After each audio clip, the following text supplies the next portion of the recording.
Hey guys, all this month, throughout the month of November, I've been wanting to highlight and really shine the spotlight on people, places, and things in Barrow County that I love. And today we're talking with Candy Greene, who wears two hats with Bethlehem Church and New Path 1010. I came to know Candy, really, I knew of her well before she knew me. I went to Jackson County High School when I knew the legend of Candy Phillips, I think was their maiden name, at Barrow High School soccer team, because we were in the same region. I knew the legend of Candy. And you can find her high school jersey at, what is it, Harrison Gym, or what do they call Barrow's gym? I'm not sure. Anyway, you can find her shadow box and her retired soccer jersey there. But Candy, I met her through Holiday Connection, through my job with Barrow County Family Connection, and my wife and I were looking for a church last year, and I saw and talked with you and Shane Crow, and I got to see all the work that Bethlehem Church does. And if you look on Barrow County Family Connection's Facebook page, you can look at the videos, and you'll see the truckload after truckload after truckload of food and toys that are donated through the goodness of Bethlehem Church members' hearts. So actually seeing this big church, but actually seeing all the work they put back, that really brought me to want to come to Bethlehem Church. And so I came, and I know you guys put so much into the children's church, and you guys put so much into it. So my whole idea was like, my kids get something out of it, great.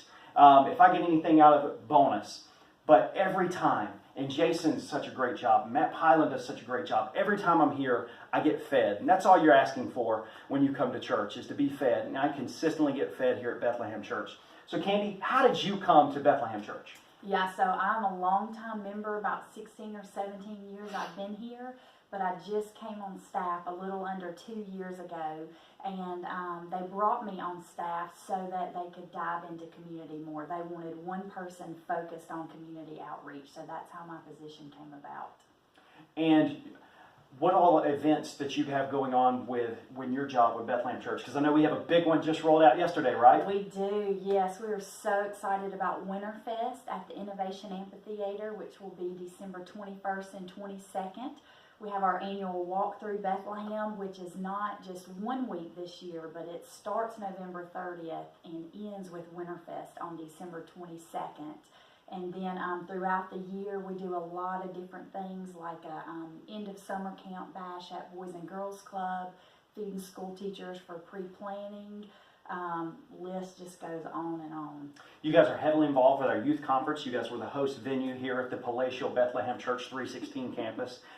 Back to School Bash, you guys are heavily involved as well. And as well with Holiday Connection, with all the bags of food that we mentioned earlier, and the toys as well. So how did New Path 1010 come along?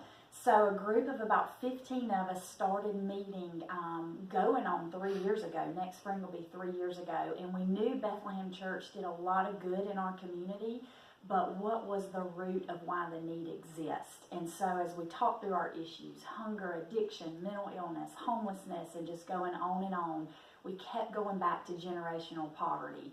And so as we kind of worked through that, we launched New Path without even knowing what our first initiative was. And as I began meeting with leaders in our community, especially the school system like Ellen Petrie and Shannon Derrick and Jennifer Justice, when I heard about students on a waiting list for weekend food bags, the Lord just would not shake it. So, and that means these are kids that are going hungry on Saturday and Sunday. And the meals that they're getting is the free breakfast for all Barrow County students and the lunch, free or reduced lunch that they receive. And that's probably the only meals they're getting.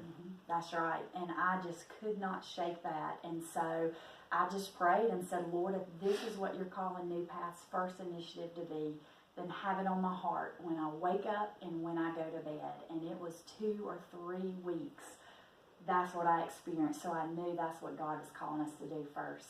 That's fantastic. So what are all the things that New Path's involved with now? I know you guys are in a couple of schools now. Yeah, we are. So we launched our program with Heyman Morris Middle School and Yargo Elementary, but already just 3 or 4 months into the school year, we are now covering Appalachia High School and Statham Elementary as well. As of today's date, November 5th, we're covering 121 students a week. So 121 students, what are they getting? So they are getting meals and snacks through the weekends. So typically around 4 snacks and then breakfast, lunch, and dinner for Saturday and Sunday. And the key component, which you guys are trying to eliminate generational poverty, what's the special thing that you guys do? So the special thing we do to honor our mission, just giving food would not be enough. So we include an encouraging, character-building message in every single bag every week to the students, because we know that they don't have positive voices speaking into them at home in a lot of situations. That's why the food's got to be kid-friendly so they can prepare it easily. So we believe at some point the students will believe what they're reading, and it will propel them to take a new path of life than what generations before them have done. Well, Candy, we've been saying this, that the whole point of this is to spotlight and highlight people in Barrow County that I think that I love and that make this a better place. And make no mistake about it, Barrow County is a better place because Candy Greene is here. That's all we have for today. Thank you, guys. Thanks, Ben.